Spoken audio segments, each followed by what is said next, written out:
Hello, friends. Today's podcast question says, how much physical intimacy is okay before marriage? I used the Talk Made Easy series to teach my 6-year-old about God's good design for sex. I think this topic would be brought up eventually, and I should give my child biblical guidance on this.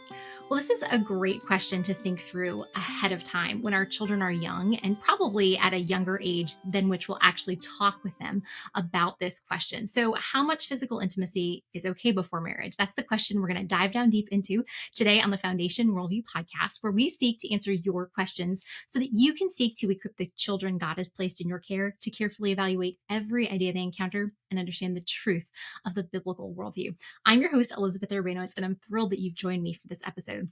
Now, as this questioner mentioned, they have used the Talk Made Easy series, which if you haven't already checked that out and you have children who are 8 and under, highly recommend that you check out that series. It's just a simple 3-lesson video series where we help you walk through the basics of anatomy, sex, and reproduction with your children between the ages of 4 and 8. So that series is available at our website at foundationworldview.com, and it's only $15. It's a great series to walk through with your kids. Now, once you've walked through those initial conversations, then you're going to want to continue having biblically based conversations about sex as your children continue to grow. Now, the question at hand about how much physical intimacy is okay before marriage, this is a conversation that we're not going to be having with our little ones. It's probably appropriate to have around the age of 12 with our children. So if you are listening to this podcast with children who are younger than the age of 12, you may want to pause it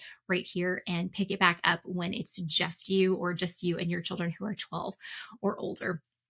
Now, I think the first thing that we need to do in answering this question is first we need to think through what is the biblical view regarding physical intimacy before marriage. And then the second part is how can we talk about this with our children? Now, the question of what is permissible before marriage is not directly outlined in Scripture. And part of this is because when Scripture was written in both the ancient Near Eastern world and the Greco-Roman world, men and women were so segregated in daily life that a couple who was engaged to be married would not have had much alone time together to even engage in physically intimate acts. Now, was it still possible? Yes, it was still possible. But nowadays, when our kids start dating, they're going out on one-on-one dates and they're driving in cars and they can be alone for hours upon hours at a time, where that just was not possible in the world in which the Bible was written. So this question is not directly addressed in Scripture. However, on previous podcasts, I have walked us through 3 simple questions we can ask ourselves to help glean a biblical answer anytime we're thinking through a topic that is not explicitly outlined in Scripture. And these 3 questions are, number 1, does the Bible specifically command or forbid anything related to this topic? Number 2, what general biblical principles apply to this topic? And number 3, how can I go about making a wise decision regarding this issue? So we're going to go through each of those 3 questions in regard to this topic of physical intimacy before marriage. So question number 1 is, does the Bible specifically command or forbid anything related to this topic? Now, there is multiple passages of Scripture that we could go to that talk about God's design for sex, but I think that there are 2 that are really important for us to think through. The first is Ephesians chapter 5, verses 31 and 32. And this passage reads, "Therefore a man shall leave his father and mother and hold fast to his wife, and the 2 shall become one flesh. This mystery is profound, and I am saying that it refers to Christ and the church." Now, this passage makes clear that becoming one flesh, which part of that is the act of sexual intercourse within marriage, that is the sign and seal of the marriage covenant. So sex is the sign and seal of the marriage covenant. And those of you who have taken your young ones through the Talk Made Easy series, you know that we talk about that. That's how we explain the concept of sex. We say that sex is what is the sign, the promise of marriage. And then this passage also makes clear that becoming one flesh pictures Christ's relationship with the church. So Ephesians 5:31 and 32 makes clear that the command is that this act of becoming one flesh is for marriage. It's the sign and seal of the marriage covenant, and it pictures Christ's relationship with the church. A second passage that I think is important is Hebrews chapter 13, verse 4, which says, marriage should be honored by all, and the marriage bed kept pure, for God will judge the adulterer and all the sexually immoral. And so this passage again is just reiterating that the act of sexual intercourse is solely for marriage. So in this regard to this first question, does the Bible specifically command or forbid anything related to this topic? When we're thinking about physical intimacy, the act of sexual intercourse, of actually physically becoming one flesh, that is solely reserved for marriage. It's the sign and seal of the marriage covenant, and it's part of the marriage covenant, which pictures Christ's relationship with the church. So it's very clear in Scripture, sex is solely for marriage. But that doesn't completely answer our question is, how much physical intimacy is okay before marriage, because there's a lot of things physically that a couple can do without technically having sexual intercourse. So we're going to look at the next question number 2, to further answer our question of how much physical intimacy before marriage is okay. So question number 2 is what general biblical principles apply to this topic? Now, I'm going to cover 3 biblical principles that I think very clearly apply to this topic. They're not the only ones, but they're 3 that I think are important for us to think through. The first one comes from Genesis chapter 1, verse 27, which says, "So God created man in his own image. In the image of God, he created him. Male and female, he created them." And for those of you who are faithful Foundation Worldview Podcast listeners, you probably have that verse memorized, because I think I referenced that verse probably at least 1 out of every 3 podcasts, because it's so foundational. And so one biblical principle when we're thinking through how much intimacy is okay before marriage is we need to think through this principle that we are to treat others as image bearers. That any person we are getting to know or are in a dating relationship with or are engaged to, that person bears God's image, and we need to treat them as such. Second biblical principle that I think is important to cover is found in Philippians chapter 2, verses 3 and 4, which says, "Do nothing from selfish ambition or conceit, but in humility count others more significant than yourselves. Let each of you look not only to his own interests, but also to the interests of others." And so here, this biblical principle is that we are not to act selfishly in our interactions with others, but we are to primarily think about the good of the other person, is what is ultimately good for this person. And then a third biblical principle that I think applies is Ephesians chapter 5, verses 1 through 4. And this passage says, "Therefore be imitators of God as beloved children, and walk in love as Christ loved us and gave himself up for us, a fragrant offering and sacrifice to God. But sexual immorality and all impurity or covetousness must not even be named among you, as is proper among saints. Let there be no filthiness, nor foolish talk, nor crude joking, which are out of place, but instead let there be thanksgiving." So there's a lot to unpack in this passage, but just really briefly, this passage makes clear that we are to imitate God, that we are to walk in love.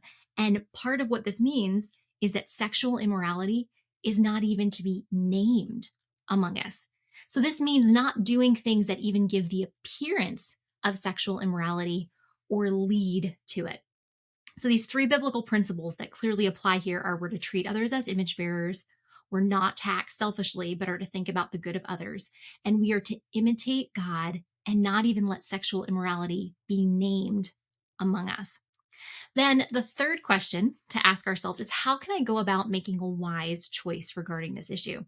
So how can I go about making a wise decision in determining, okay, how much physical intimacy is good before marriage? So I think there's some questions that we can ask ourselves based off of these biblical principles. So first, does this act treat the other person as one who bears God's image? Okay, so whatever act that is prior to sexual intercourse leading up to it, whatever act you're thinking about, does this act treat the other person as one who bears God's image? Because we know that God is omnipresent. God is everywhere. So, whenever someone is with someone engaging in any kind of physical act, God is right there. So we should think, Does God view what I'm doing with and to this person as worthy of being done to someone who bears this image, yet I am not married to? Okay, I'll say that one more time. When we're thinking about God's omnipresence, do we think that God views what we're doing with and to this person as worthy of being done to someone who bears his image, yet we're not married to? Another good question to ask ourselves is, am I thinking of myself and my wants, or am I thinking of the good of this person? So when you're thinking through a specific physical act, how is what I'm doing with or to this other person benefiting them? Now, the other person may definitely feel like this physical act is benefiting them, but if the only benefit in the situation is bringing them sexual pleasure and you are not married to them, this is not ultimately for that person's benefit, because sexual intimacy is to be reserved for marriage. So bringing that kind of intimacy to the person before marriage is not ultimately for their good, because what you are doing is you are acting out this promise that a husband and a wife are to make to one another with their bodies, which is this promise saying, I am giving all of me to all of you for my whole life. Yet you're acting out that promise without having made that promise before God, before your family, and legally recognized by the state. And then a third question I think we can ask ourselves is what we are doing leading to sexual immorality? Because some forms of physical intimacy are not necessarily on the pathway to sexual intercourse. For example, holding hands with someone, giving them a hug, or giving them a soft kiss on the cheek or on the lips. These are not naturally leading to sexual intercourse. Now, can these things eventually lead to sexual intercourse? Yes, they can. But, just holding hands with someone isn't naturally on the pathway to having sex with them. Giving someone a soft kiss on the cheek or on the lips is not naturally leading to sexual intercourse. However, other forms of physical intimacy are naturally on the pathway to sexual intercourse. And you can tell that because when you stop this act of physical intimacy, your body is left craving more, because the human body was actually designed for that act to lead to sex. So basically, anything more than a soft kiss on the cheek or the lips really is an act that was designed ultimately to lead to sexual intercourse. Now, I know that many will disagree with me here. And I know, not from my own experience, but from the experience of friends who I've watched, that it is possible to do more than just a soft kiss on the cheek or the lips and still physically not have sex before you get married. I have many friends, who have done more than that before marriage and still have not technically had sex before marriage. However, when we look at the biblical principles that I outlined earlier, those 3 biblical principles, that we're to treat others as image bearers, that we're not to act selfishly, but are to think of the good of others, and that we are to imitate God by not even having sexual immorality named among us, I think that it's really difficult to make an argument that increased physical intimacy treats someone who is not as your spouse as an image bearer, that it looks out for their ultimate good, and that it obeys the command not to let sexual immorality even be named among us. So obviously, if somebody could make a very tight, clear-cut biblical argument for saying, like, yes, this physical act does treat the other person as an image bearer, it is looking out for their best interest, and it is in no way letting sexual immorality be named among us, I would be open to considering that. However, from my own searching of the scriptures, I think it would be very difficult to make a case that anything other than, a soft kiss on the cheek or on the lips is actually fitting in with these biblical principles. So that was the first part of answering this question of how do we think biblically about this? The second part is how do we talk through this with our children? Now, as I mentioned before, I don't think that this conversation needs to be had until a child is around the age of 12, depending on just your circumstances, where your child is being raised, the type of community, their schooling setting. You may need to have this conversation around the age of 11 or 10, but I don't really think before then you need to have it.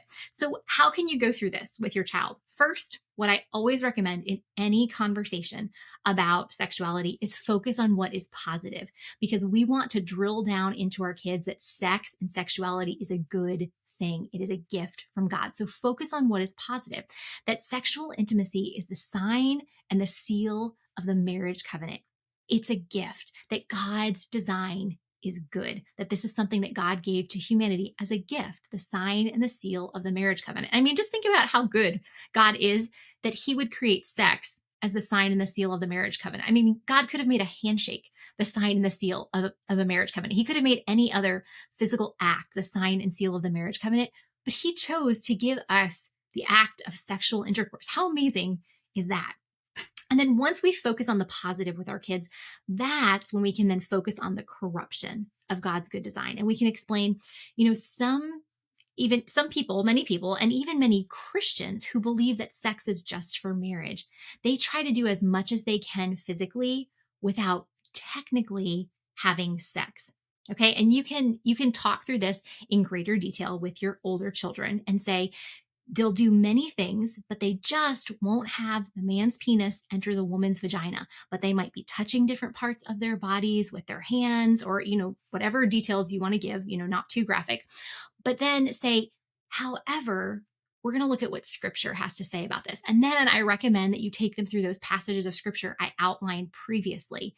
Talk about the biblical commands, talk about the biblical principles, and then say, okay, so based on what we have just read, okay, these principles, that sex is only for marriage, that all humans bear God's image and we are to treat them as image bearers, the fact that we're to look out for the benefits of others, the good of others, we're not to act selfishly, and that sexual immorality is not even to be named among us. Once you get to an age where you are able to date, what do you think would be appropriate and not appropriate forms of physical intimacy? Now, obviously, if your children are 10, 11, 12, they're probably not going to know a ton about other forms of physical intimacy aside from kissing, but you can just have this basic conversation.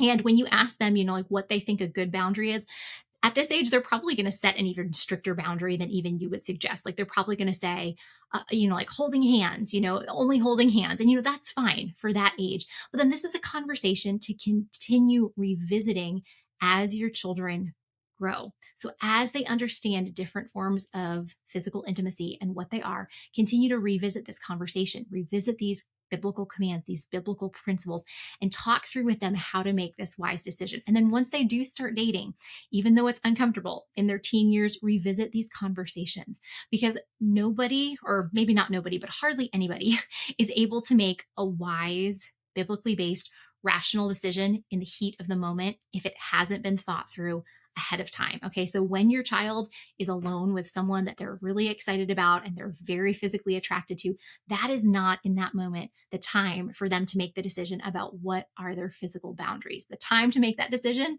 is when they're not with anybody that they're attracted to. They're able to think rationally. They're able to examine the biblical data and make those decisions ahead of time. Well, I hope that the content of this podcast has been beneficial in thinking through this question, but also offering a formula just to think through any question we want to think through biblically, but is not directly outlined in scripture.